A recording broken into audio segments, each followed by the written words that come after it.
오늘 최순애가 준비한 하나님의 말씀은 느헤미야 5장입니다. 오늘 새벽 예배 드리고 5시 새벽 기도 드리고 새벽 예배 드리고 6시부터 지금 깜깜한 밤중이에요. 바깥에 깜깜해요. 이렇게 늦은 시간까지 다 노인네들, 늙은이들 내 주변에 그런 사람하고 같이 수십 명이 같이 부대끼며 하루 종일 있었어요. 40대 없어 한 명도 없어.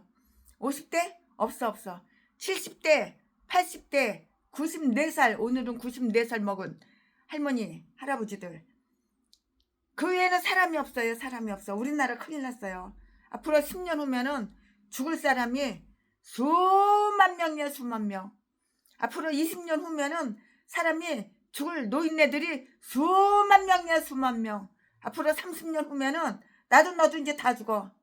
젊은 사람 없어. 애 안 낳아. 어쩌다가 유모차가 있어가지고 반가워서 얼른 뛰어가가지고 그 유모차 깐난 애기라도 있나 손주 데리고 왔나 가서 뒤다 보면은 강아지 새끼야. 땡칠이야 땡칠이. 사람이 없어. 손주가 없어. 강아지 새끼야.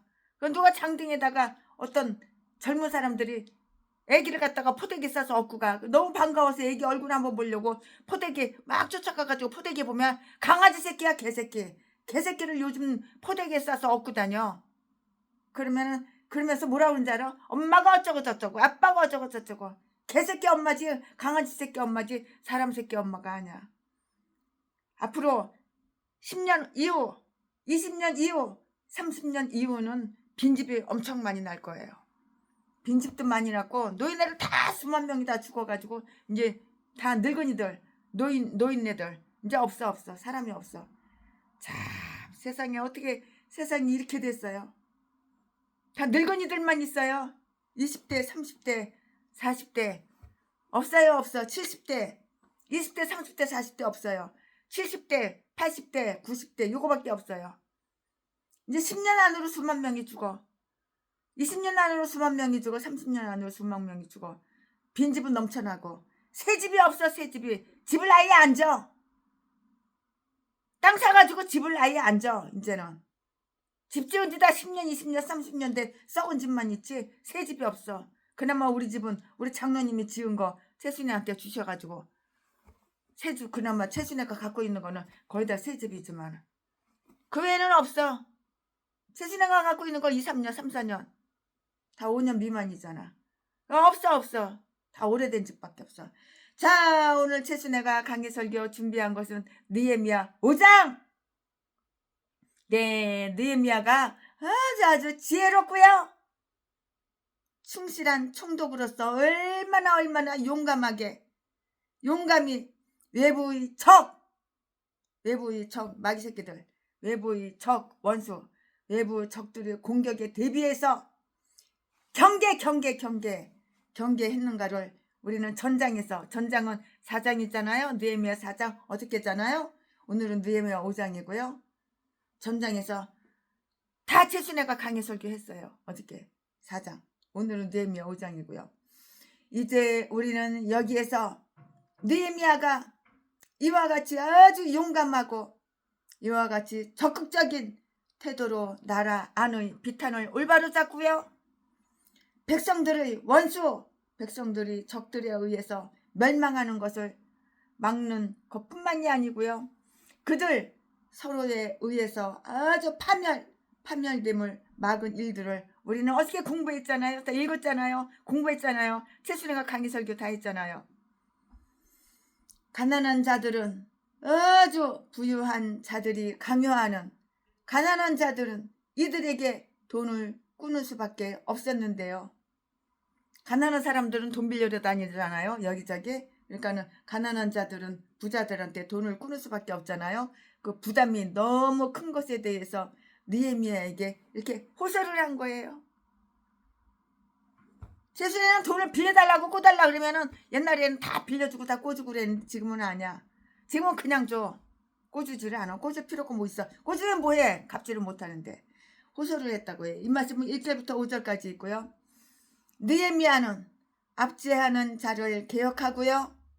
압제당하는 자를 풀어주기 위해서 아주 효과적인 그런 방법을 선택했어요. 이 말씀은 6절부터 13절까지 느헤미야 자신이 총독으로서 그들에게 보여진 동정과 간대함에 대한 훌륭한 본보기가 다 이 말씀에 언급되어 있는데, 이 말씀은 14절부터 19절까지.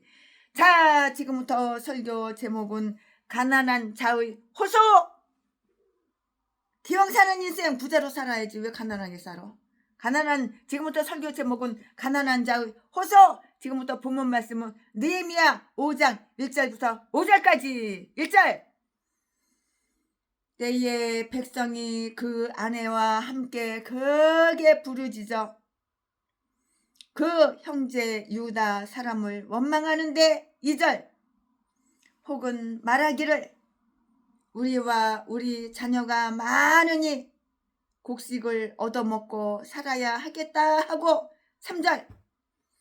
혹은 말하기를 우리의 밭과 포도원과 집이라도 전당 잡히고 이 흉년을 위하여 곡식을 얻자 하고, 4절. 혹은 말하기를 우리는 밭과 포도원으로 돈을 빚내어 세금을 바쳤도다. 5절. 우리 육체도 우리 형제의 육체와 같고 우리 자녀도 너희 자녀 같거늘 이제 우리 자녀를 종으로 파는도다. 우리 딸 중에 벌써 종된 자가 있으나 우리의 밭과 포도원이 이미 나물 것이 되었으니 속량할 힘이 없도다.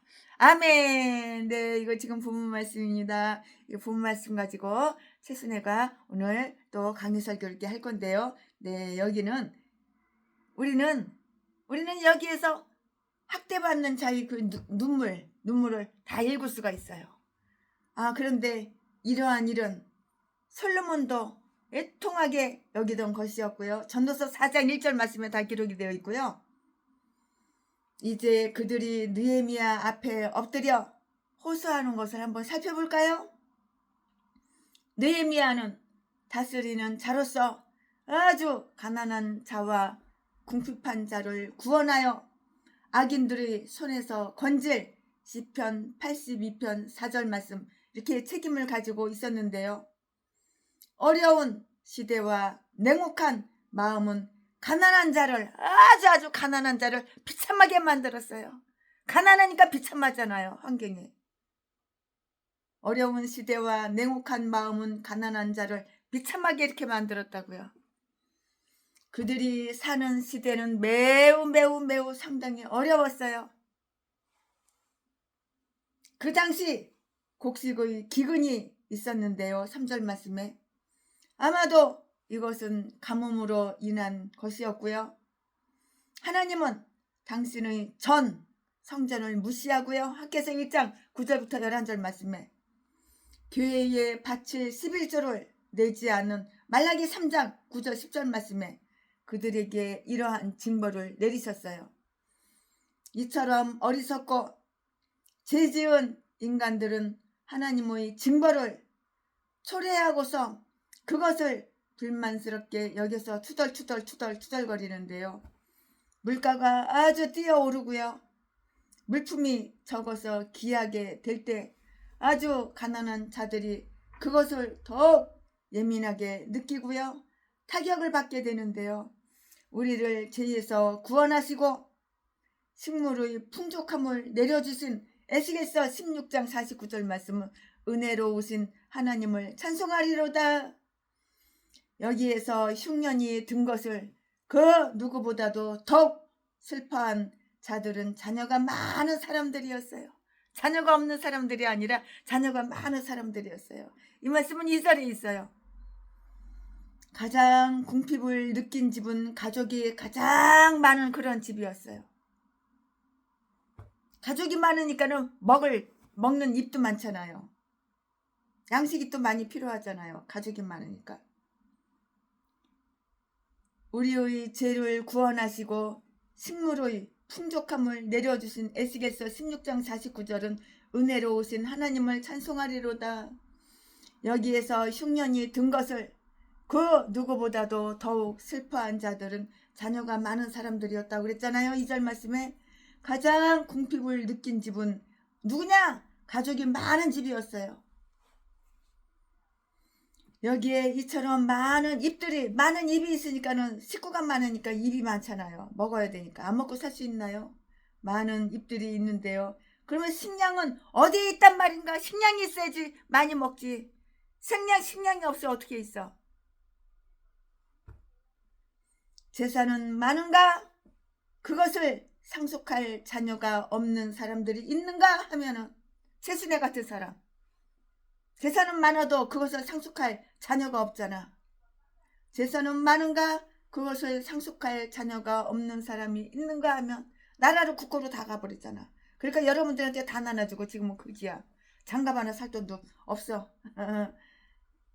조금 가장되게 말하면은. 그래서 오늘 누가 장갑 한 켤레 사줬어.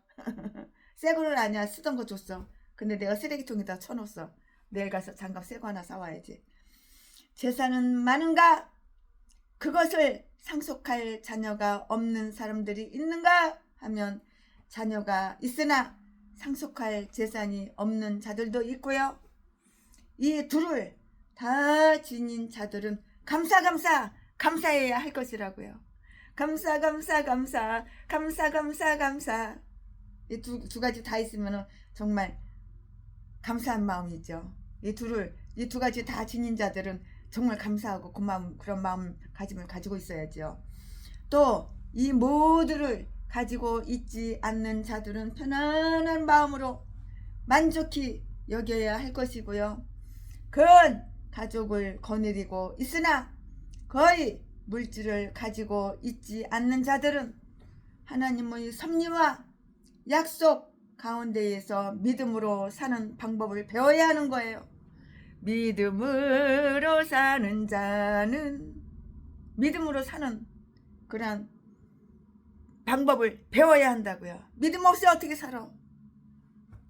그리고 가족은 적으나 풍부한 물질을 이렇게 지니고 있는 자들은 그들의 풍족함을 아주 궁핍한 자들에게 이렇게 나눠줘야 하는 거예요. 최순애는 장갑이 없어가지고 손이 슬어서 그냥 쩌쩌쩌쩌 매는데 오늘 하나님이 장갑을 갖다가 누구를 통해서 갖다 주는 거예요. 저 바깥에서. 그러나 이것만은 전부는 아니었어요. 곡식이 아주 귀했던 것과 비례하여 세금은 좀 비쌌는데요. 왕에게 그런 세금을 바쳐야만 했던 것이고요. 4절 말씀에 그들이 포로되무의 흔적은 아직도 다 남아 있었고요. 그들이 바쳐야 하는 것은 인두세로서 자녀를 많이 가진 자들은 더욱 많은 세금을 바쳐야 했던 것이고요. 생활비가 많이 드는 집안일수록 더욱 많은 세금을 바쳐야 한다니 이 얼마나 힘든 일인가. 이번에 그냥 아주 의료보험이 얼마나 많이 올랐는지 몰라요. 아우 지금 깜짝 놀랐어요. 아주 더욱이 그들은 곡식을 살 돈이나 세금을 바칠 것이 없어서 빌려와야 했던 형편으로 이렇게 보이는데요. 그들의 가족들은 아주 가난하게 되어서 바벨론에서 돌아왔어요. 거지가 돼서 가난한 뱅이가 돼가지고 아주 거지 가난뱅이가 돼서 바벨론에서 다 돌아온 거예요. 이 가족들이. 그들은 집을 짓느라고 많은 돈을 썼잖아요. 많은 비용을 썼잖아요. 아직도 능력이 생기지 않았는데도 불구하고 이러한 새로운 부담이 가중되었어요. 돈은 없지요. 식구는 많지요. 입은 많지요. 먹어야 되죠. 그러니까는 그렇죠. 재력이나 권세가 있어서 실제로 다른 사람을 도와줄 수 있는 사람들은 정말 정직하게 아주 솔직하고 정직하게 마음이 깨끗하게 심령이 가난한 자는 정직하게 생기를 끌어나가려고 하지만 때로는 그들 자신과 그 가족들을 부양할 수도 없는 아주 궁핍한 자들을 도와주는 것이 마땅한 것이에요. 그들이 거래한 자들은 아주 냉혹했어요. 제 주변에 보니까는 빚 있는 사람들이 참 많더라고요. 빚을 여러 번 대신 갚아줬는데, 갚아주고 나면 또 다른 사람이 또 나와. 또 이 사람 갚아주고 나면 또 다른 사람이 또 나와. 아이 참. 돈이 꼭 필요한 자들은 그것을 빌려야만 했고요. 될 수 있으면 돈을 안 빌려야 되는데 돈이 꼭 필요하고 돈이 없으니까 이렇게 빌리는 거예요. 돈을 구워주는 자들은 그들의 궁핍을 이용했고요. 매우 잔악했으며 이자네 그랬겠지. 매우 잔악했으며 그들을 희생물로 이렇게 이용을 했어요. 그들은 매달 100분지 1, 곧 연간 12%의 이자 이혼을 받았는데요. 11절 말씀에. 무슨 이자를 받아 그냥 빌려주지, 그냥 주지. 만일 사람들이 장사를 하거나 가축을 더 사들이거나 아니면 땅을 사기 위해서 거액의 돈을 빌려간다면 그들이 이자 이윤을 빌려준 사람이 나누어 갖지 못할 이유는 없는 것이에요. 그렇죠? 또 그들이 욕망을 채우거나 그렇게 하여 당신의 버린 것을 복구시키기 위해서 돈을 빌린다면 그들이 아주 호화스러움에 대한 보상을 하지 않아서야 되겠는가? 그러나 가난한 사람들이 가족들의 생계를 유지하기 위해서 빌리고자 하며 우리가 그들을 도울 능력이 있다면 분명히 우리는 그들이 필요한 것을 이자 없이 그냥 거저 빌려주거나 혹은 만약에 그들이 그것을 다시 갚을 것 같지 않다면 다른 방법으로라도 그들을 무상으로 도울 수 있는 방법을 아주 강구해야 하는 것이에요. 그뿐만이 아니고요.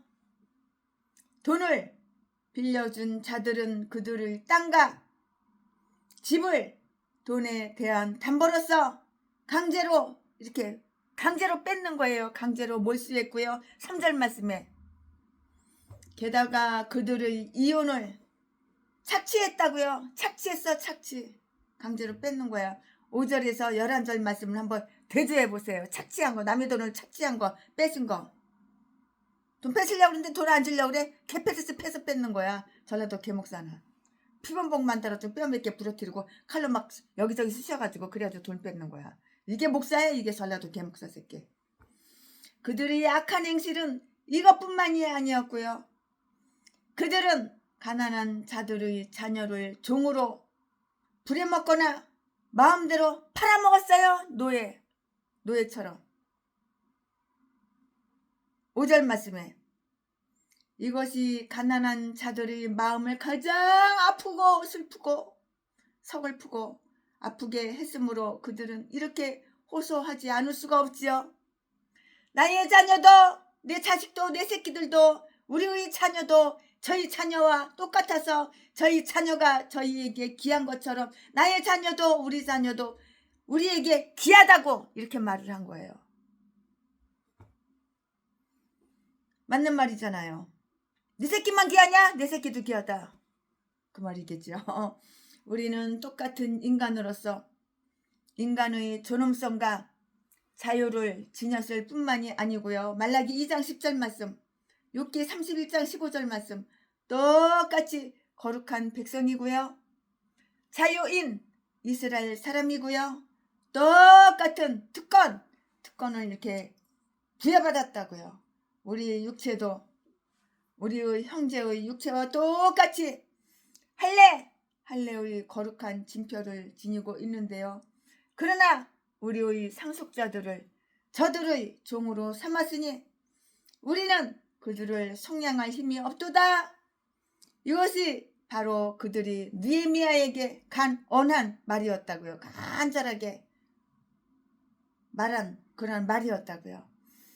그들이 이런 간언을 한 것은 느헤미야가 그들을 위로해 줄 수 있는 위대한 사람일 뿐만이 아니고요. 그렇게 해주려는 선한 사람이라는 것을 알았기 때문이에요. 이 침례받은 불쌍한 자들이 땅의 방패가 되는 자들에게 구조를 요청하지 않고 어디에 하겠는가? 누구한테 구조를 해? 그러면은 어디에 하겠는가?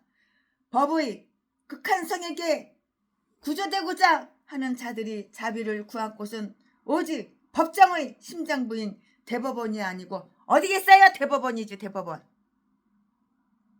법정의 심장부 대법원. 자비를 구할 곳은 법정의 심장부 대법원. 거기 말고 어디겠어요? 이제 없잖아요. 대법원 말고 없잖아요. 끝으로 우리는 이 호소를 듣고서 이 사실 진술을 신문하는 아주 불쌍한 자들의 불평이 항상 타당한 것만은 아니기 때문이고요. 느헤미야의 태도에서 다음과 같은 사실을 다 배울 수가 있어요. 그러면 다음과 같은 사실은 무엇이냐? 최순애가 지금 설명해 드릴 건데요. 우리는 이 세상에서 고생하고 아주 정말 너무 고역에 시달려서 신음하고 학대받는 자들에게 넓은 동정심을 지니고 있어야 하는데요. 그리하여 우리의 영혼을 그들의 영혼의 자리에 대치시키고요. 우리가 짊어진 짐같이 그들의 짐을 우리의 기도와 구제 속에서 이렇게 기억을 해야 하는 것이에요. 이렇게 기억을 해야 하는 것이라고요. 우리는 발로 짓밟고 발로 짓이겨. 우리는 발로 짓밟고 있는 자들이 피와 눈물을 마시는 박해자들에 대해서 의분을 지녀야 하고요. 그들이 교만과 거만과 아주 잔인한 잔인성을 증오할 줄 알아야 하는 것이라고요. 그러나 자비를 보이지 않는 자들은 자비 없는 심판을 각오해야 하는 거예요. 사람 마음에 동정심이 있어야 되는 거예요. 동정심. 최순애는 개인적으로 북한 사람들이 그렇게 불쌍할 수가 없어. 동정심이 막가. 한 명이라도 더 최순애가 돈을 대가지고 북한 선교하는 분들, 훌륭한 선교사님들, 북한 선교사님, 북한에서 선교하시는 분들, 목사님들, 더구나 탈북 이런 분들을 몰래 가가지고 큰 돈은 못 도와주고 탈북할 수 있을 정도로만 그 자비 없는 심판을 각오해야 하는데요. 그러나 자비를 보이지 않는 자들은 그 사람들은 목숨을 걸고 넘어오는 거야. 북한에서 남한으로. 자비 없는 심판을 각오해야 하는데요. 이 압제자들은 그들이 최근에 속박의 집으로부터 구원되었으므로 마땅히 형제들에게도 멍에의 줄을 끌러 주어야 이사야서 58장 4절 말씀에 함에도 불구하고 그렇게 하지 않았기 때문에 그 죄가 더욱 죄가 무거워진 거예요. 무거운 짐을 나 홀로 지고 견디다 못해 쓰러질 때 불쌍히 여겨. 아멘. 지금부터는 설교 제목이 바뀌어요. 본문 말씀이 바뀌어요. 지금부터 설교 제목은 가난한 자들의 비탄에 대한 구제. 지금부터 설교 제목은 가난한 자들의 비탄에 대한 구제. 지금부터 본문 말씀은 느헤미야 5장 6절부터 13절까지. 6절. 내가 백성의 부르짖음과 이런 말을 듣고 크게 노하여. 7절. 중심에 계획하고 기인과 민장을 꾸짖어 이르기를 너희가 각기 형제에게 치리를 하는도다 하고 대회를 열고 저희를 쳐서 8절. 이르기를 우리는 이방인의 손에 팔린 우리 형제 유다 사람들을 우리의 힘을 다하여 속량하였거늘 너희는 너희 형제를 팔고자 하느냐. 더구나 우리의 손에 팔리게 하겠느냐 하매 저희가 잠잠하여 말이 없기로 9절 내가 또 이르기를 너희의 소위가 좋지 못하도다. 우리 대적 이방 사람들의 비방을 생각하고 우리 하나님을 경외하며 행할 것이 아니냐. 10절 말씀 나와 내 형제와 종자들도 역시 돈과 곡식을 백성에게 취하여 주나니 우리가 그 이식을 받기를 그치자 11절 11절 그런즉 너희는 오늘이라도 그 밭과 포도원과 감람원과 집이며 취한 바 돈이나 곡식이나 새 포도주나 기름의 백분지 이를 돌려보내라 하였더니 12절 12절 저희가 말하기를 우리가 당신의 말씀대로 행하여 돌려보내고 아무것도 요구하지 아니하리이다 하기로 내가 제사장들을 불러 저희에게 그 말대로 행하리라는 맹세를 시키게 하고 13절 내가 옷자락을 떨치며 이르기를 이 말대로 행치 아니하는 자는 하나님이 또한 이와 같이 그 집과 산업에서 떨치실지니 저는 곧 이렇게 떨쳐져 빌지로다 하며 회중이 다 아멘 하고 여호와를 찬송하고 백성들이 그 말한 대로 행하였느니라.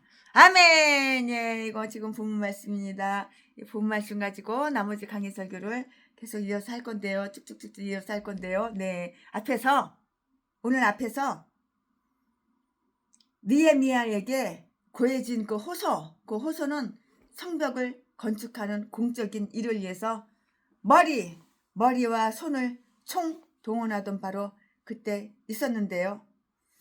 그러나 느헤미야는 이 불평이 타당한 것이라는 사실을 다 알았어요. 이렇게 다 알았기 때문에 그것이 부당하다는 그 이유를 내세워서 거절하지 않았다고요.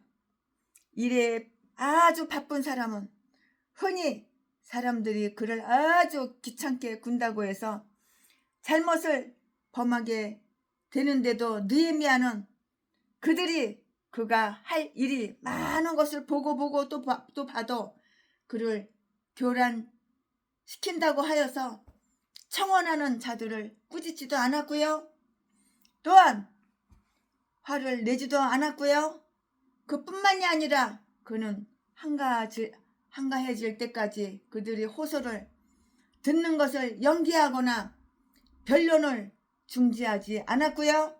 이 문제는 아주 신속한 해결을 유하는 것이었다고요. 그러므로 아무리 예루살렘 성벽을 높게 아주 두껍게 그리고 아주 강하게 예루살렘 성벽을 그렇게 쌓더라도 백성들이 이처럼 학대받고 있는 한 그 성읍이 안전할 수 없다는 것을 다 알고서 이 문제에 대해서 즉시 생각하기 시작했어요. 이 문제에 대해서 이제 즉시 생각하기 시작했다고요. 그러면 이처럼 대중들의 위협적인 원성, 막 혈기내고 성질내는 거 원성을 해결하기 위해서 그가 어떤 방법을 선택했나 한번 살펴볼까요? 어떤 방법을 선택했을 것 같으나요? 그냥 크게 노했어요. 진노했다고, 열받았다고, 화냈다고. 그냥 크게 화를 냈다고요. 노했다고요. 6절 말씀에 그런 일은 매우 악한 일이므로 그는 거기에 대해서 대단히 불쾌하게 이렇게 생각을 했어요. 당연하죠. 불쾌한 거 당연하죠. 그럼 불쾌하지 않겠어요? 당연히 불쾌하죠. 지도자들이 죄에 대하여 분노를 표시하는 것은 정말 지극히 당연한 것이에요. 그러한 분노 그 자체만으로도 자기들의 의무를 아주 충실하게 행할 마음을 먹게 되며 그런 말로 다른 사람들이 악을 이렇게 막을 수가 있는 것이에요. 그는 중심의 속 마음으로 겉마음이 아니고 속의 마음이에요. 그는 중심의 속으로 생각하는 거예요. 그는 중심의 속 마음으로 계획을 했고요. 7절 말씀에 이것은 그가 자기의 분노가 지나치지 않도록 통제하고 있었다는 그 사실을 이렇게 말할 수가 있고 이렇게 말을 해주는 거예요. 비록 매우 혈기를 부리고 분노했을지라도 그는 좋은 충고가 되지 않을 말이나 행동은 안 했어요. 말을 삼가하는 거지요. 귀족들을 꾸짖기 전에 그는 본인 자신 스스로를 무엇을 언제 어떻게 말할 것인가를 생각해 보았고요. 책망이 아주 훌륭한 의도였을지라도 처리 솜씨가 부족하면 그 목적을 이룰 수 없게 되기 때문이고요. 생명을 주는 것은 훈계의 교육적인 책망이고요. 지혜로운 사람들까지도 스스로 이렇게 자문해 보고요. 심사숙고해 볼 시간이 부족하기 때문에 때로는 그 지혜의 유익함을 상실하게 돼버리는 거예요. 그 지혜를 잃어버린다고요. 상실하게 된다고요. 그는 귀족과 민장을 꾸짖었어요. 백성들을 그 민장을 꾸짖었고요. 7절 말씀에 이들은 아주 부자들이에요. 이들은 부유한 자들이고요. 가난한 자들이 아니에요. 이들은 부유한 자들이에요. 아마도 그들이 권력으로 백성들을 더 많이 압제했을 것이고요. 귀족이나 민장들일지라도 자기들이 악을 행했을 때에는 적당한 사람들로부터 책망을 들어야 하는 거예요. 내가 잘못을 했으면 책망을 들어야지 깨닫지. 책망을 싫어해? 이건 짐승 새끼야. 사람이 아니야. 책망보다 더 감사한 게 어딨어요. 최순애는 책망 들을 때 너무 고마운 거예요. 어저께도 책망 들었지만 너무 감사하지요. 아 그렇구나. 내가 어저께 너무 흥분했었구나. 이런 식으로다가 이렇게 책망을 들어야 하는 거예요. 너무 감사하죠. 어떤 사람들은 책망을 누가 하면은 혈기내고 성질내고 미워하는데 최순애는 반대야. 책망을 들으면 들을수록 더 고맙고 또 고개가 숙여져. 우리 선배 목사님이니까 나이는 상관이 없어. 나이는 나보다 10살 어리든지 10살 더 먹었든지 나이는 상관이 없어. 최순애를 책망해 주시는 분들은 다 최순애의 스승이야. 스승 목사님이야. 나이 상관없이. 얼마나 감사해요. 고맙죠. 자기들이 악을 행했을 때에는 책망을 싫어하는 것은 이거 개짐승이지. 이거는 개목사지. 사람이 아니야. 책망을 좋아하고 기뻐해야 되는 거야. 그래야지 나한테 발전이 있고 내가 변화가 되는 거지. 어저께 최순애가 책망을 많이 들었다고 그랬지요? 얼마나 고맙고 얼마나 감사한지 몰라요. 오늘도 우리 94살 먹은 우리 할아버지 목사님 할머니들 목사님들한테 책망을 듣고 너무 지나치게 퍼주지 말라고 그러고 노숙자만 사랑하지 말고 내가 돈을 좀 줄 테니까 이 돈 가지고 좀 쓰라고. 94살 먹은 할머니 자식들이 부자거든. 그래서 쬐끔 받아왔지요. 쌈짓돈 받아왔다고. 쌈짓돈 몇천억 몇백억 그렇게 받아온 게 아니야. 쌈짓돈 받아왔다고. 쌈짓돈 가자값 받아왔다고. 가자값 햄버거값 받아왔다고. 아마도 그들이 권력으로 백성들을 더 많이 압제했을 것이고요. 귀족이나 민장들일지라도 자기들이 악을 행했을 때에는 적당한 사람들로부터 책망을 들어야 하는 거야. 책망을 들어야지 사람이 되는 거야. 짐승 새끼는 책망을 들어야 되는 거야. 근데 본인이 짐승 새끼는 본인이 짐승 새끼인 거 몰라. 엄청나게 똑똑하고 엄청나게 잘나는 줄 알아. 한 가발 새끼랑 똑같아. 빨갱이 한 가발 새끼랑 똑같아. 대가리 총 맞은 새끼는 깨닫지를 못해. 그렇게 기적이나 만장들일지라도 자기들이 악을 행했을 때에는 적당한 사람들로부터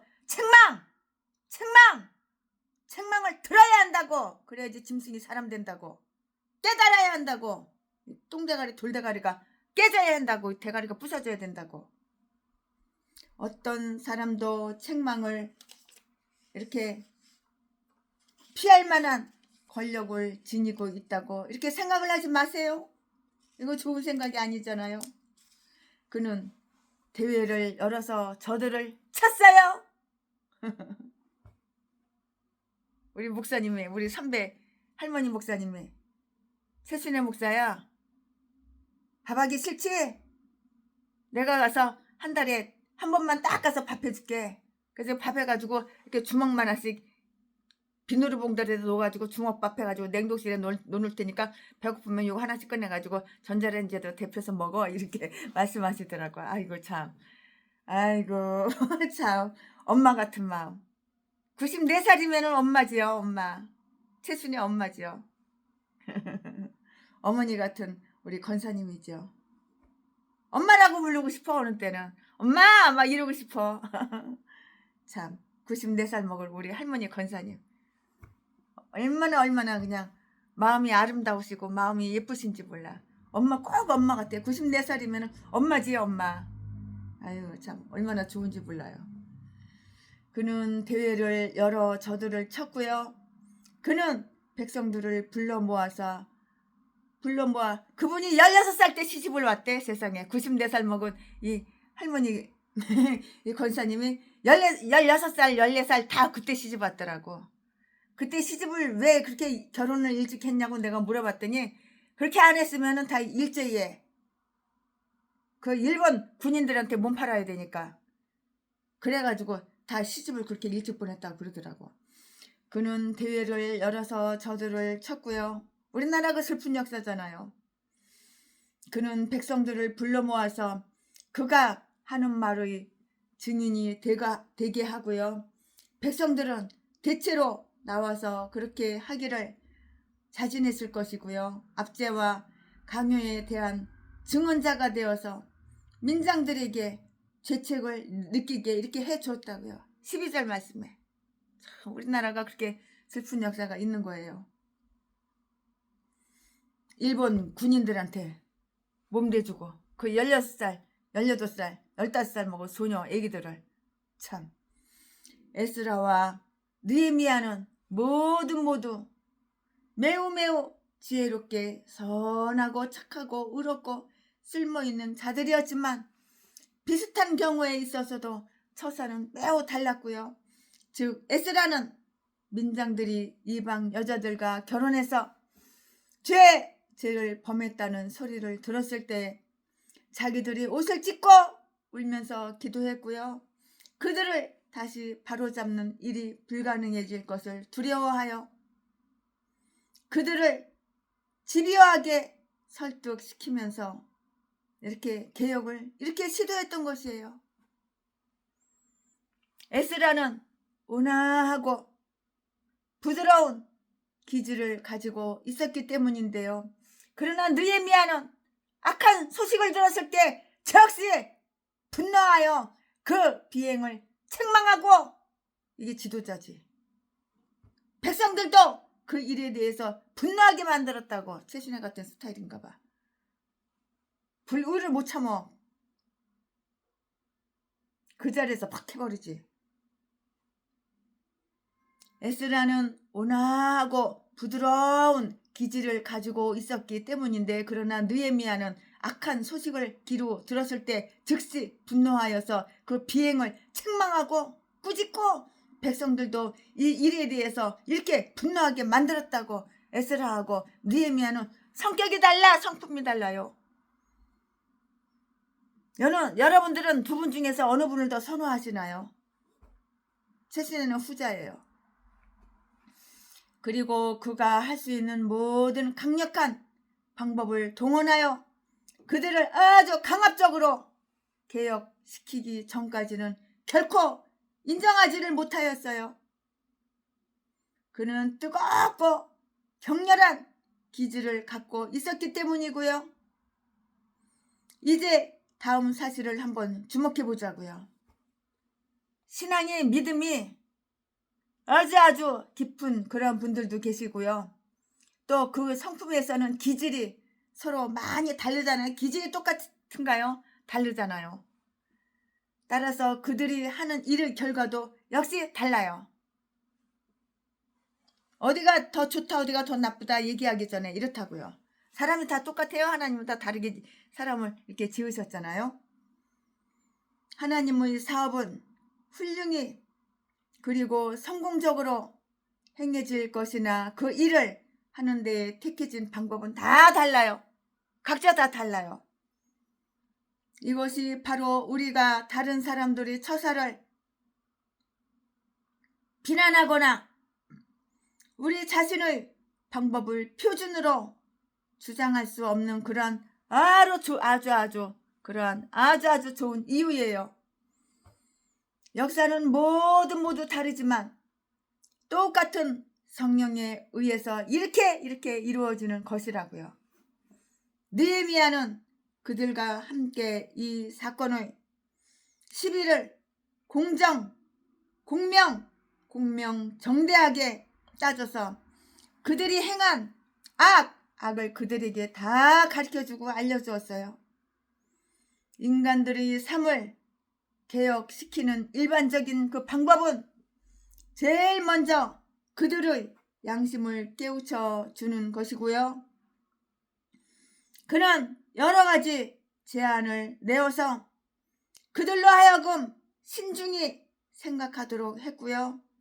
이것은 매우 아주 적절하고 당연한 처사로서 그는 자기 스스로 깊이 생각해 보았다는 것을 이렇게 입증하고 있어요. 이렇게 입증을 하고 있다고요. 이렇게. 그는 다음과 같은 사실을 그들 앞에 다 내놓았어요. 그러면 그 다음과 같은 사실이 무엇이냐? 최순애가 지금부터 그 다음과 같은 사실을 지금 말씀드릴 것인데요. 그들이 학대당하고 그들이 학대당하고 학대를 하고 그들이 학대하고 있는 자들은 그들이 형제라는 점이야. 네가 저 사람 학대하지. 네 형제야 형제. 그들이 학대하고 있는 자들은 그들이 형제라는 점 몰라? 알잖아. 알면서도 학대하는 거잖아. 깔보고 우습게 알고. 평내 순복음 교회 박영수 이 새끼가 최순애가 구화 출신이라는 거 알고 독약을 몰래 야금야금 먹인 거 이거 사람 학대하는 거지 뭐야. 전라도 제비 목사 박길땡 이 새끼도 개패에서 패고 뼈 부러뜨리고 강도질하고 도둑질해서 훔쳐간 거 이것도 이 새끼가 약보고 깔보고 학대하는 거지 이 새끼가.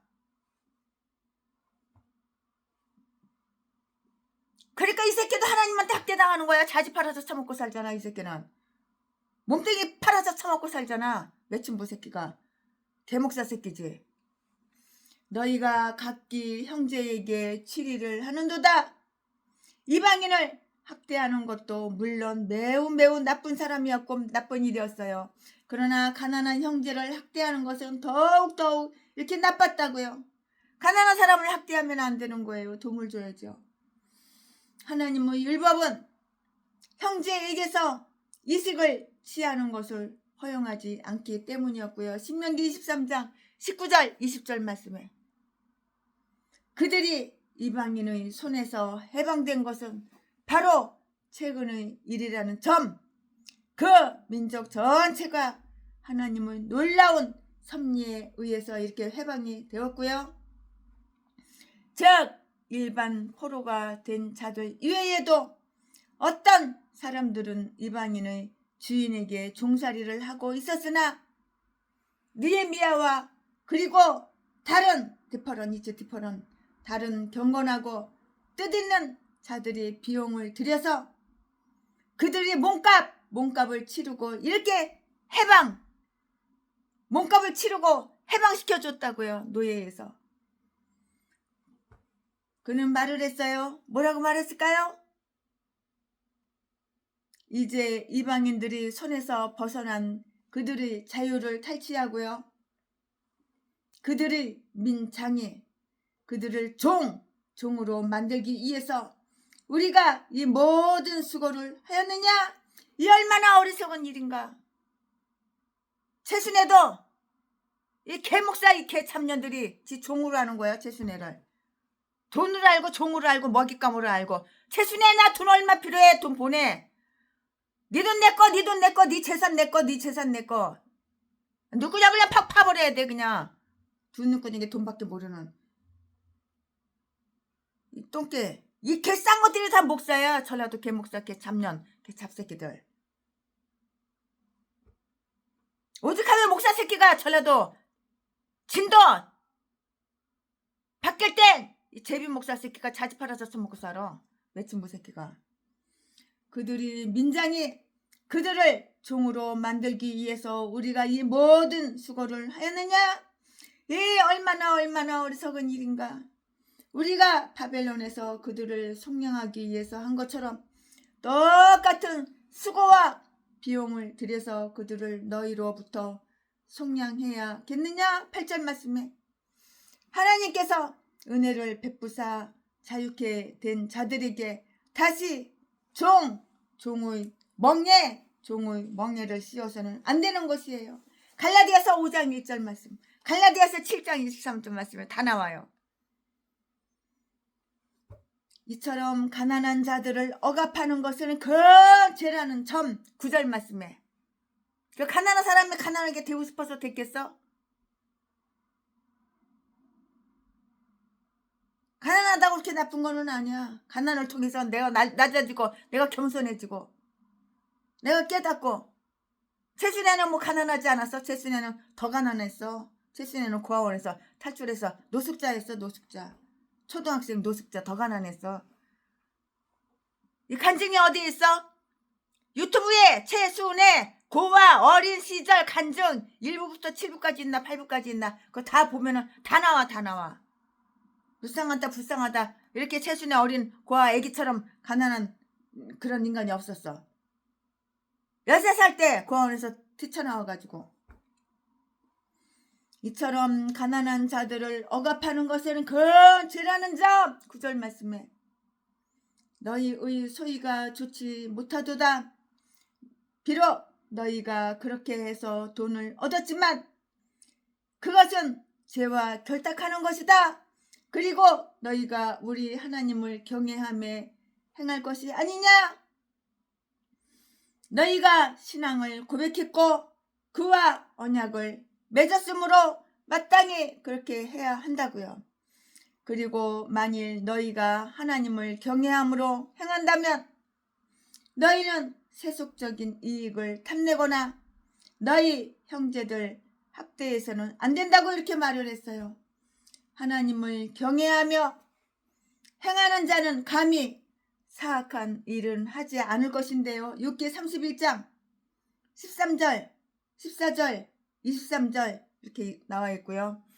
이것은 그들이 고백한 그 신앙에 대한 큰 수치이고요.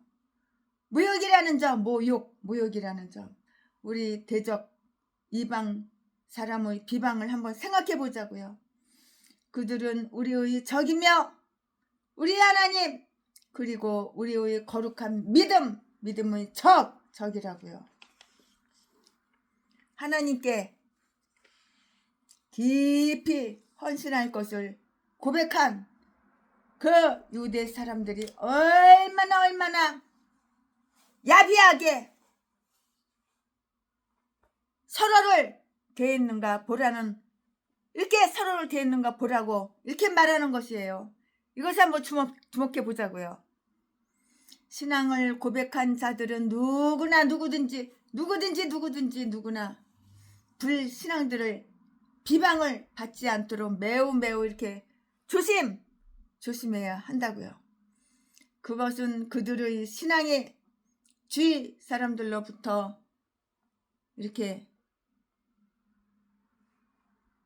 지배를 당하기 때문이고요.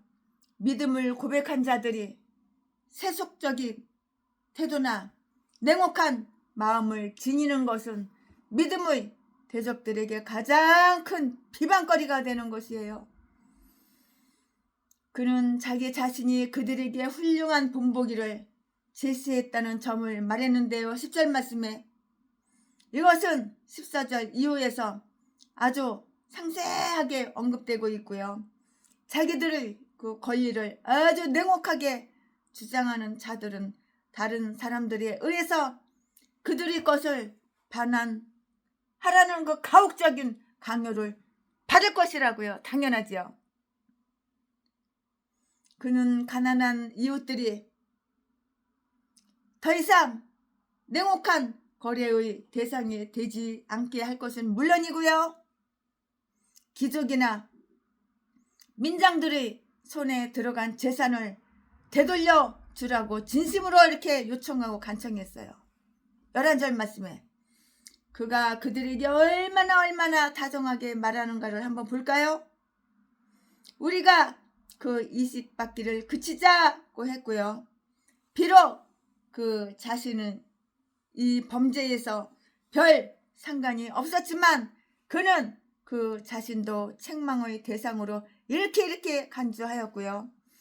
그가 얼마나 진지하게 그러나 겸손하게 그들을 설득시키는가를 한번 보라고요. 청컨대 이식을 취하지 말자. 청컨대 그것을 돌려주자고 했고요. 그는 명령할 만한 권력도 지니고 있었지만 사랑을 위하여 오히려 간절하게 요청했고요. 그가 그들이 가난한 자들에게 친절을 베풀며 저당을 잡지 말고 그들의 재산을 다시 돌려주며 이식을 면제해 주고 원금을 갚을 수 있는 시일을 주라는 당부를 얼마나 이렇게 구체적으로 하고 있는가 한번 보자고요. 그는 그 귀인들이나 민장들이 손해를 보도록 타일렀고요. 그들의 의무를 행하도록 이렇게 촉구했고요. 그러나 그것이 결국에 그들의 이익이 될 것이었고요.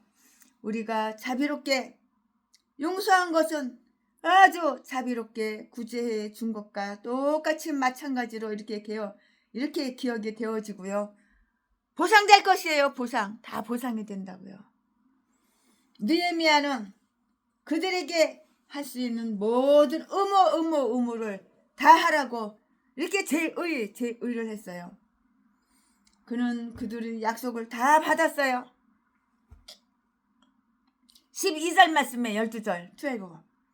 우리가 돌려보내리이다.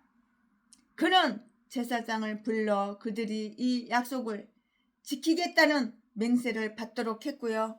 그들의 그 결심은 매우 대단했고요. 그리하여 그들이 결심한 듯 보였을 때 그는 그들로 하여금 그 결심을 지키라고 이렇게 했는데요.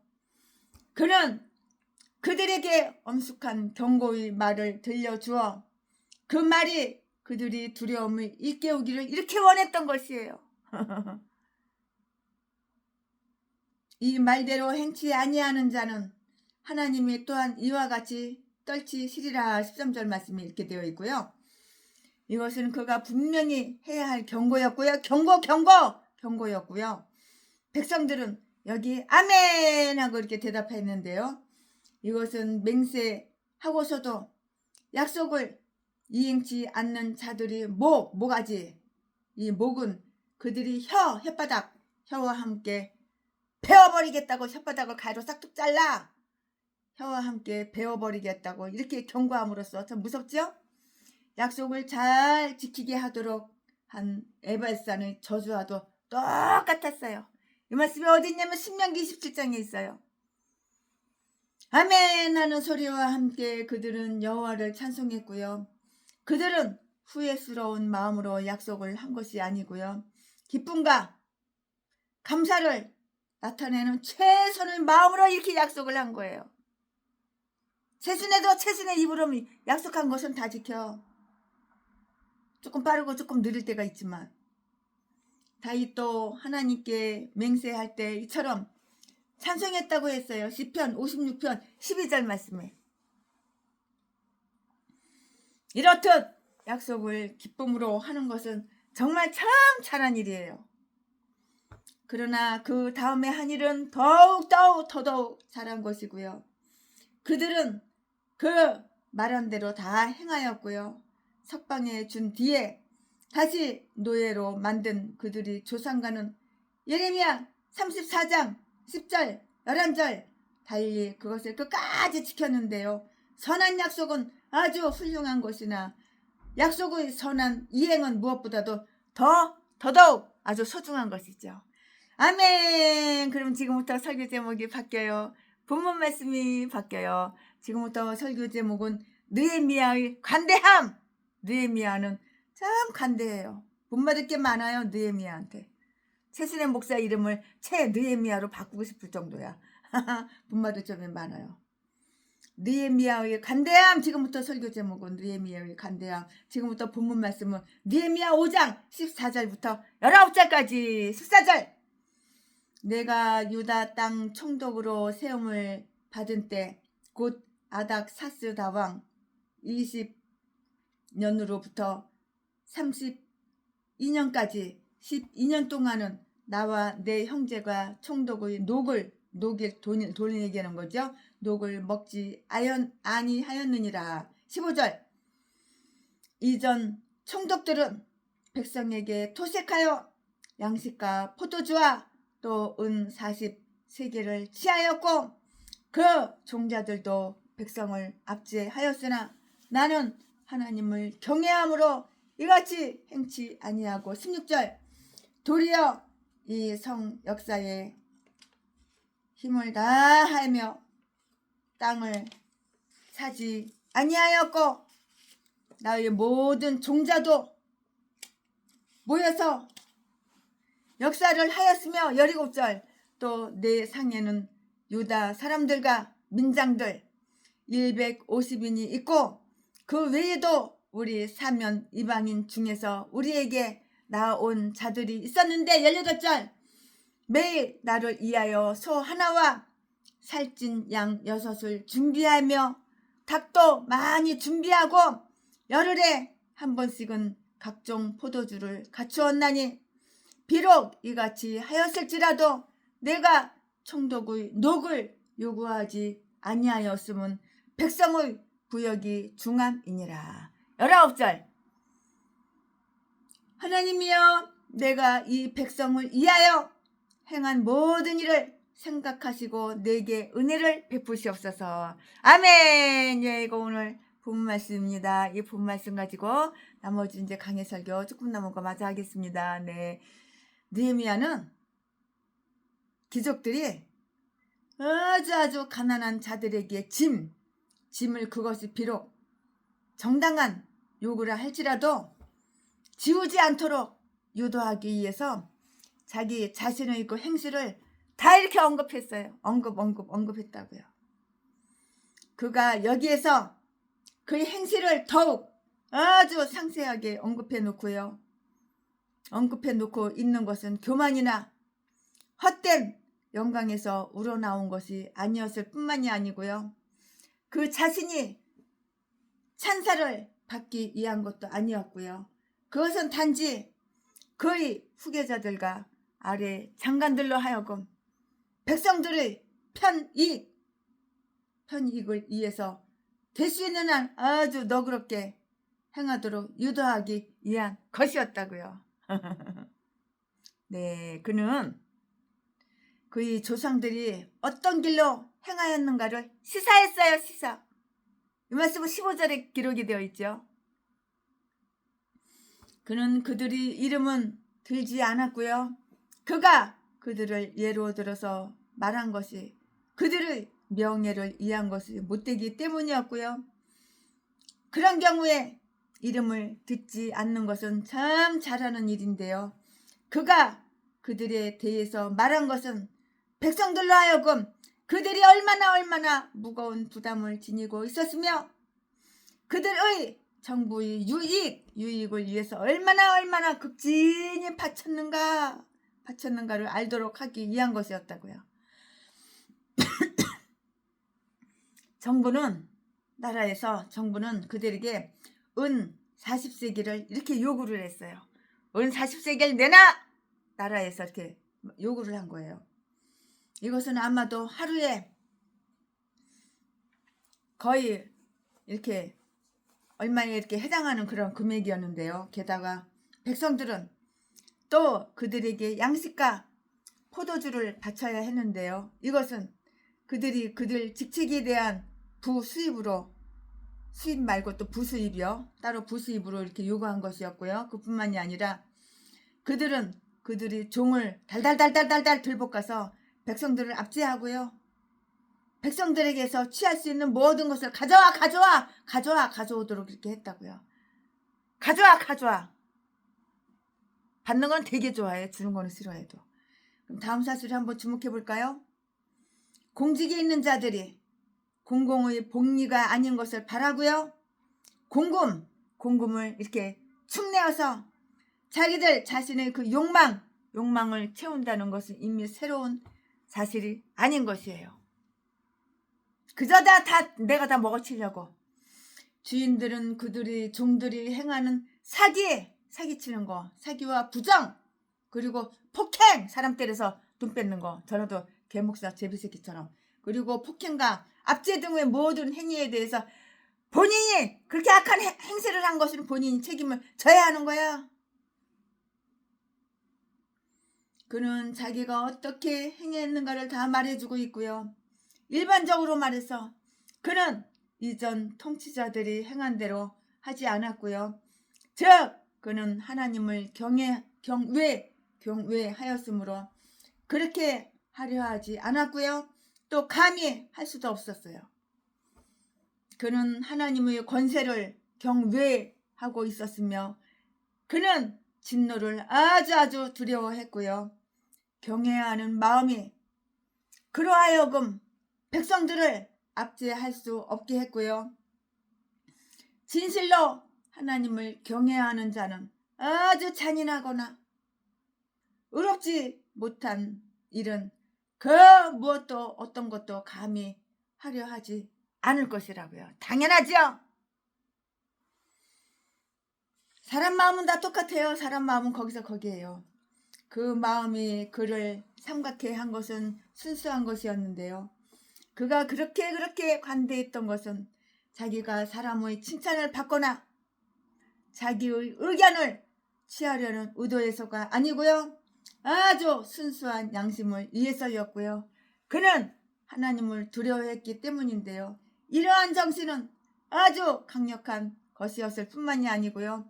의와 사랑에 대해서도 모두 타당한 원칙이었다고요. 그의 조상들이 그들이 직책이 얼마나 훌륭했는가는 그들이 축적한 그 재산에서 나타났다고요. 그러나 느헤미야는 선한 일, 착한 일, 의로운 일을 한다는 그 만족감 이외에는 아무것도 갖지 않았어요. 내가 인간으로 태어났어. 내가 목사로 태어났어. 목사의 사명을 갖고 있어. 선한 일. 정직하게. 주는 것이 받는 것보다 더 복이 있으니까 주기만 하고 받지는 말고. 순수한 양심. 내가 칭찬을 받으려고 하지 말고 다른 사람을 칭찬해주고 나의 의견만 따따따따따따따 떠들지 말고 상대방의 의견을 내가 들어주는 거야. 경외하는 마음이 그로 하여금 백성들을 압제할 수 없게 했는데요. 진실로 하나님을 경외하는 자는 잔인하거나 하나님을 사랑하고 하나님을 경외하는 그러한 목사들은 잔인하고 의롭지 못한 일 그런 거 없어. 그러나 하나님을 사랑하지 않고 사탄마귀 귀신만 사랑하는 개목사는 아주 잔인하고 의롭지 못하고 사기만 치고 강도질만 하고 도둑질만 하고 자지만 팔아서 처먹고 사는 거야. 이 개싼 것들이 다 전라도 똥개 새끼들이야. 쓰레기들, 인간 쓰레기들, 짐승들. 이 땅이 다 목사야. 전라도는 다 이런 미친 개들밖에 없어. 그 마음이 그를 삼각해 한 것은 순수한 것이었는데요. 그가 그렇게 관대했던 것은 자기가 사람의 칭찬을 받거나 자기의 의견을 취하려는 의도에서가 아니고요. 아주 순수한 양심, 정직한 양심, 순수한 양심을 위해서였고요. 그는 하나님을 두려워했기 때문이에요. 최신인들 옛날에는 하나님은 사랑의 하나님이라서 무조건 용서해 주는 줄 알았는데 지금은 두려운 하나님으로 바뀌었어요. 한번 얻어맞았거든. 정신이 바싹 들었거든. 뒤지게 맞았거든. 까무러쳤다. 졸도했다. 죽었다 살았다 몇 번 하다 보니까 이제 하나님 두려운 하나님이야. 매를 안 맞아본 사람은 몰라. 하나님의 몽둥이 매를 안 맞아본 사람은 하나님을 만만하게 보지만 최순애처럼 하나님의 몽둥이 맞아본 사람은 하나님 두려운 하나님, 무서운 하나님. 순수한 양심을 위해서였다고요. 그는 하나님을 두려워했기 때문이라고요. 왜 그랬어? 하나님을 두려워했기 때문이라고. 이러한 정신은 강력한 것이었을 뿐만이 아니라 옳을 의와 사랑에 대해서도 모두 타당한 원칙이었다고요. 그의 조상들이 그들이 직책을 얼마나 훌륭했는가는 그들이 축적한 재산에서 나타났는데, 그러나 느헤미야는 선한 일을 한다는 그 만족감 이외에는 아무것도 갖지 않았어. 욕심도 없었어. 탐심도 없었어. 누가? 느헤미야가. 그냥 내가 선한 일을 한다. 거기에 대해서 만족감을 가진 거야. 누가? 느헤미야가. 느헤미야는 선한 일을 한다는 만족감 이외에는 아무것도 다른 거 가진 거 없다고. 없어. 우리는 땅을 사지 아니하였도다. 16절 말씀에. 그렇다고 해서 훌륭한 정치가인 그 느헤미야가 그 자신을 사리사욕을 채우려 하지 않았다고 하여서 나쁜 남편이었다고 이렇게 말하지는 말라고요. 느헤미야가 얼마나 좋은 남편인데 나쁜 남편이야. 나쁜 남편이었다고 그렇게 말하지 말라고. 우리는 이제 주는 것이 받는 것보다 복이 있도다 하는 주님의 말씀을 기억하자고. 사도행전 20장 35절 말씀에 다 그렇게 기록이 되어 있어요. 다음의 일들을 더 주의하여 살펴볼까요? 그는 당연히 요구할 수 있는 것에 대해서도 얼마나 적게 취하였는가? 우리 교회에 나오는 젊은 부부가 있어요. 남편도 한 달에 월급 한 350 타요. 마누라도 한 350 타요. 둘이 합치면 월급이 한 700 되잖아요. 근데 날마다 돈이 없대. 날마다.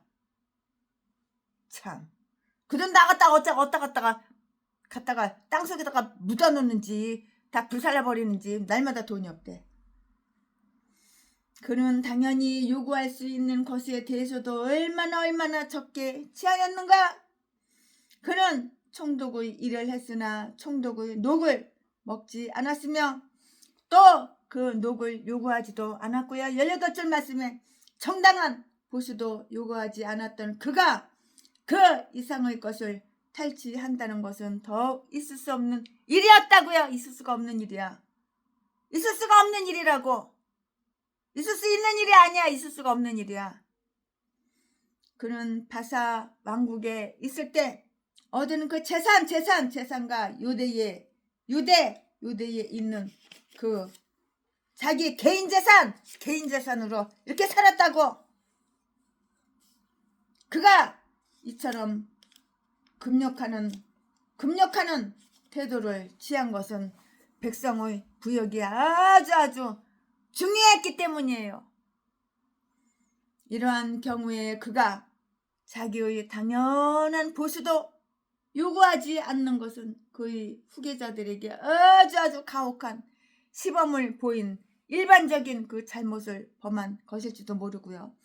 그러나 이것은 그들 자체 내의 문제로 돌리자 아무튼 그는 고통을 당하는 유대 사람들의 형편을 다 이렇게 생각해 주었고요. 그들이 이처럼 큰 부담 속에서 신음하고 있는 한 결코 그들이 부담을 가중시킬 수가 없었고요. 그들이 파멸하기 전에 차라리 자기 자신을 재산으로 먹고 살려 했던 것이고요. 우리가 어떤 요구를 할 때 그 요구가 의로운가 하는 것뿐만이 아니고요. 그것을 부담할 자들의 능력도 고려해야 한다는 것을 우리는 명심해야 되는 거예요. 알아야 하는 거예요.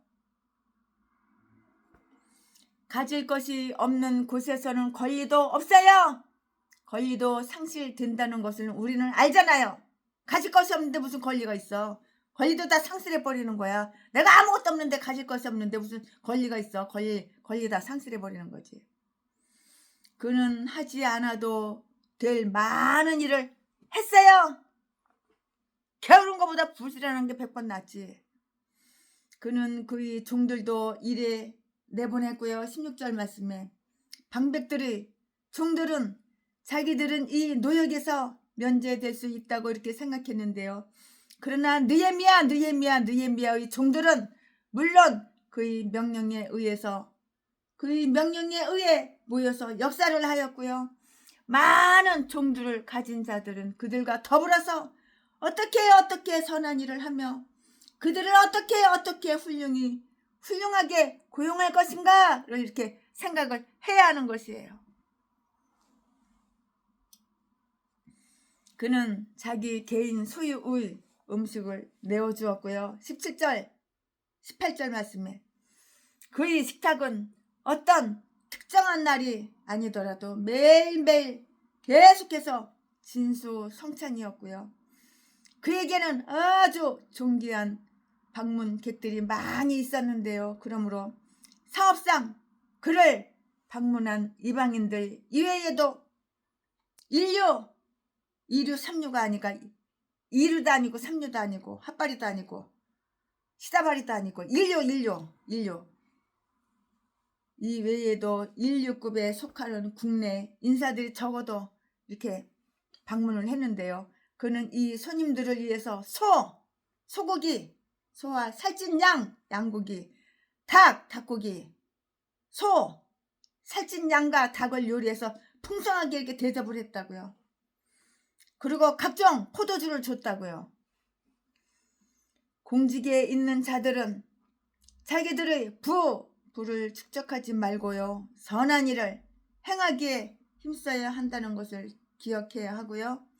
그리고 비천한 상황에 처해 있는 자들에게도 서로 대접하기를 원망 없이 하는 것을 베드로전서 4장 9절 말씀에 이렇게 배우도록 하자고요. 그는 기도로서 그의 말을 끝맺었어요. 19절 말씀에 네 하나님이여 나를 생각하시고 내게 은혜를 베푸시옵소서. 여기에서 느헤미야는 백성을 위하여 자기가 행한 것을 다 말을 해 놓았다고요. 언급해 놓았다고요. 그것은 그 자신을 자랑하려는 그 교만 아니야. 교만에서나 그들을 책망하는 분노에서 나온 말 아니야. 둘 다 아니야. 또한 그는 고린도 교회 사람들에게 자기를 부정하는 온유함에 대해서 언급해야 했던 바울처럼 그것으로서 그 자신을 옹호하려 했던 것이 아니고요. 다스리는 자들을 아주 쪽팔리게 부끄럽게 여기서 더 이상 압제의 행위를 하지 않도록 하기 위한 것이었고요. 다스리는 자들도 그의 행실을 배워서 자기들이 이거 내 못이야. 네 거 아니야, 내 거야, 내 못이야. 자기들이 못이라고 하여서 아주 탐욕스럽게 요구만 하지 말고 요구 내 거 이렇게 요구만 하지 말고 또 그들이 비용을 아끼지 않도록 이렇게 해야 하는 것이에요. 그래야만 그들도 그처럼 그들이 관대함에 대한 기쁨과 신용을 얻을 수가 있기 때문이라고요. 그는 기도로서 그것을 하나님께 말씀드렸고요. 그는 이렇게 함으로써 자기는 하나님의 은총을 입을 공훈을 세운 자, 채권자 이렇게라고 생각한 것이 아니고요. 자기가 사람들에게 베푼 친절에 어떤 보상도 바라지 않고 오직 하나님만이 자기가 그 명예를 위해서 잃고 손해볼 것을 채워주실 수 있음을 믿는다는 마음을 다 표현했을 뿐이에요. 그리고 그는 하나님의 은혜가 충분한 보답이라고 이렇게 생각을 했는데요. 하나님께서 내가 행한 선한 일을 생각해 주시기만 한다면 저는 그것만으로도 족합니다. 주 여호와 하나님이여, 그것만으로도 족합니다. 하나님이 우리를 생각하심이 곧 우리의 행복이다고요. 시편 40편 5절 말씀에 그는 이렇게 자기에게 기쁜 보답을 해 주신 것에 대해서 하나님께 감사 하나님께 감사드리고 있어요. 사람들이 사람들이 다 나를 잊어버려 생각을 못해. 사람들이 최순애를 다 잊어버려 기억을 못해. 그러니까 10년인가도 전화 한 번도 안 하고 6년 7년인가도 전화 한 번도 안 하고 돈도 처먹을 때만 스타렉스 트럭 소나타 공짜로 받아 처먹을 때만 개척자고 2억 받을 때만 눈구녕이 뒤집어 까고 만나자 하고 전화 조석으로 수십 번씩 걸지. 사람들이 나를 잊어버리더라도 하나님께서 나 스트레스 필요해. 스트레스 필요하면 네 심장 뽑아가지고 팔아서 그걸로 사면 되잖아. 이 똥개개 잡년아. 네가 10년 동안 최순이한테 연락 한 번 했냐? 5년 동안 전화 한 번 한 적 있냐? 6, 7년 가도 전화 한 번 한 적 있냐? 개잡년, 개잡새끼들.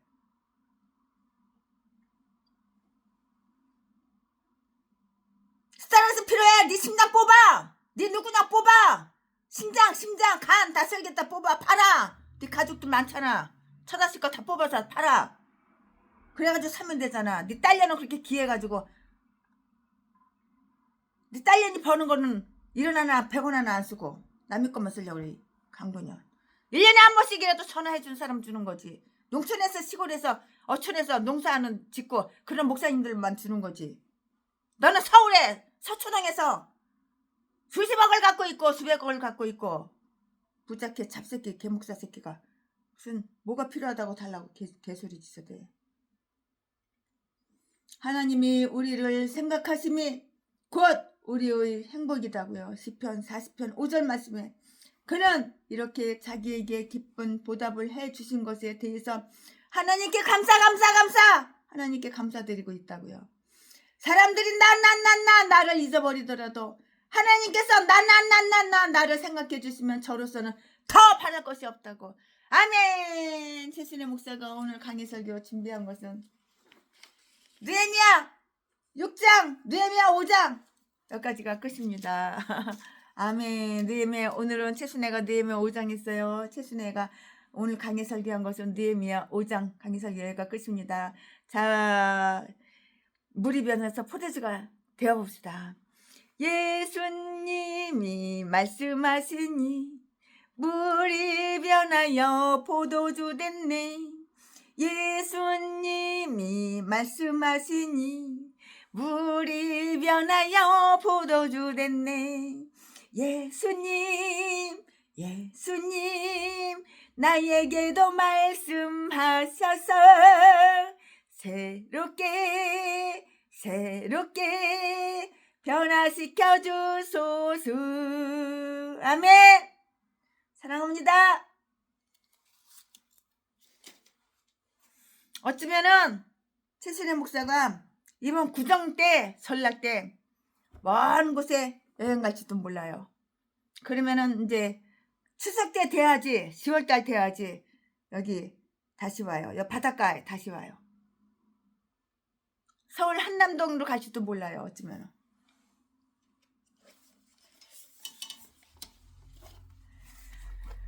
아멘. 사랑합니다. 존경합니다.